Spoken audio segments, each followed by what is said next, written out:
teori itu sebagai pembuka Bisa gimana? Bisa ya. Bisa. Yang kedua, ini kan teori tentang pustaka. Jadi kalian sambil teori, cari juga di pustaka. Jadi kalau misalnya kalian mengambil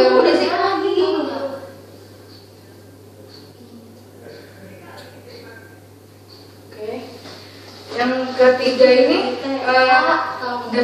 cari operasional sama kunci perilaku yang bakal terjadi di menit konvensional.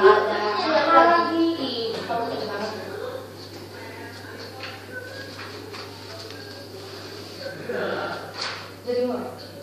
Seperti saya? Bisa. Terus yang untuk yang terakhir ini ada hasil observasinya, baru kalian bikin coding, lampiran dan upload fotonya. Bisa kirim langsung ke email saya. Oh, Ibu, saya mau tanya dong. Ya? Kalau yang coding itu nanti prosesnya gimana ya, Bu? Kalian dari data yang tadi itu langsung direkap semua hasil data itu mereka, lalu bikin kayak misalkan kalian mau ngambil apa nih? Kita 200.000-an tau. Kalian bisa ngambil saya di depan nggak? Bisa nggak jelasinnya di depan ini?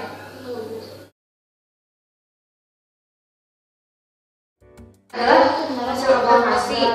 Saya bikin coding manual atau lampiran lalu upload fotonya. Bisa langsung jadi kayak gini. Itu kebang. Kalau yang coding itu tadi prosesnya gimana ya? Dari data yang kamu kumpulkan, bikin dua datanya. Kalian tinggal pilih mau tabel sekarang atau polygon.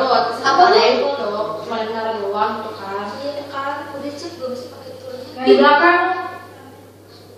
Kalian bisa jelasin di depan nggak lagi saya? Jadi saya lihat kalian ngobrol. Bisa, Bu.